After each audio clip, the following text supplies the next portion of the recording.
You're watching Prime News at 7. Your news now. Welcome back, everyone. Hanukkah starts tomorrow. This annual 8-day festival of lights is celebrated all over the world, including right here in Chattanooga. Rabbi Shaul Pearlstein with the Chabad Jewish Center of Chattanooga is here to tell us more about this special wintertime tradition. Welcome. Thanks for coming on the show. Thank you for having me. So Hanukkah kicks off officially tomorrow night. Tomorrow night is the first night of Hanukkah, and in the Jewish calendar, the night precedes the day. So really, Wednesday would be the first day of Hanukkah. And it starts with the lighting of the menorah.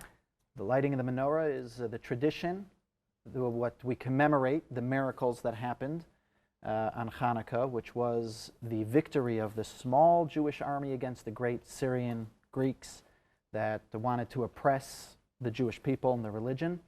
And as well, one of the things they did was they defiled all the oil that was used in the temple to light the menorah in the temple. Now, the menorah in the temple only had 7 branches.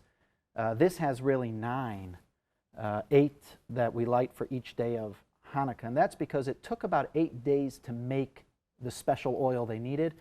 And they only found enough oil to light for 1 day. But they lit the menorah. And wonder of wonders, it stayed lit for another day and another day and another day for 8 days until they were able to get new oil. And so to commemorate that miracle as well, we eat some oily foods. Delicious foods. Oh, we what wait do you all have year.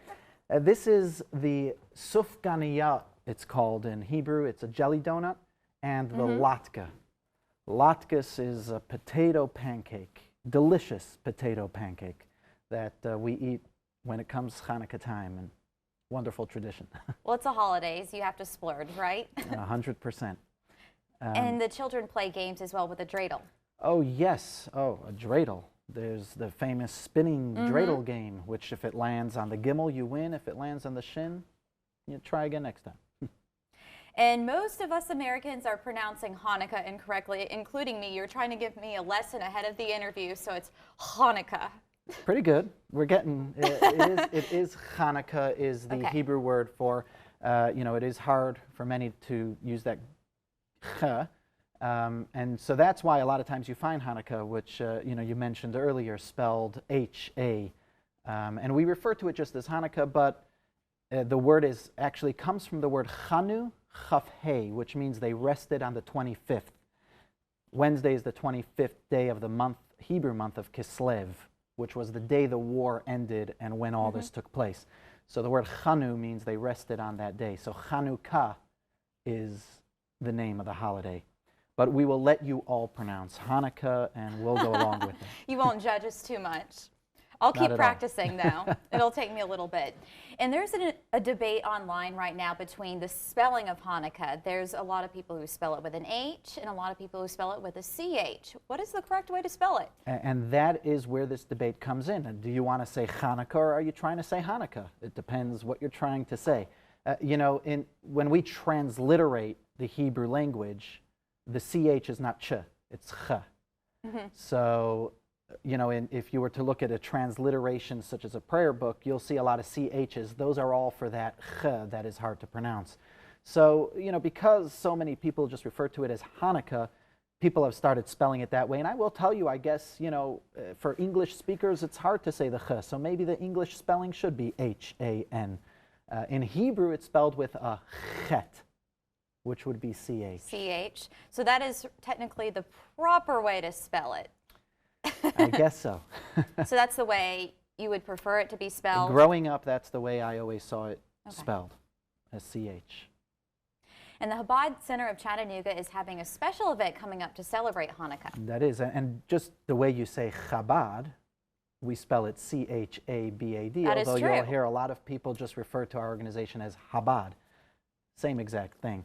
But yes, we're having a wonderful celebration. We've done this a few years. We started off with a gigantic 12-foot menorah that we used to light at Miller Plaza. Now we have the gigantic ice menorah. That is cool. That we put at the ice on the landing over by the choo-choo. We have some of the dignitaries. In the past, we've had the mayors or congressmen and senators come light the menorah. So we're going to do that at 6 o'clock on Thursday at the choo-choo, ice on the landing. Before that, we're going to have our parade. Last year we had 10 cars. This year we hope to have 20 cars of menorahs on top, and we will parade, you know, again, recognizing the freedom and how blessed we are here in America, that everyone could experience and, you know, show their religion with pride openly. And that is the story of Hanukkah, where the Jewish little band was able to break through and, you know, celebrate the way they wanted to. So we will have that parade and play some music through the streets, and have food too. I think I saw in the pictures online.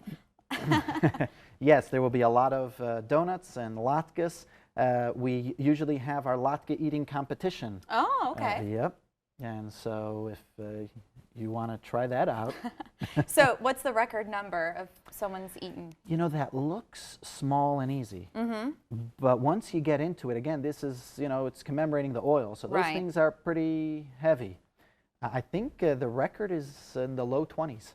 Wow. Yeah, you can't really get through too many of those before it starts hurting. That's still a lot, man. Okay, well, that sounds like a lot of fun. So again, the event is this Thursday night at 6 o'clock on Ice on the Landing. And that menorah is beautiful on the ice. It's really a cool thing to see. Yeah, and that's the thing. The idea is you can make a menorah out of anything. You know, right here we have just broken pieces of granite that the children made a little menorah, and you see the 8 lined up. The idea is just to have the, you know, a line. It has to be on a straight line so that people recognize it's there for a purpose and not just kind of, you know, just for light. But that's what it is. You can make a menorah out of anything. But latkes have to be made out of potatoes. There you go. Special recipe for that. Thanks so much for coming on the show. We Thank you for having appreciate me. it. Great traditions. Here's Patrick with another look at your forecast.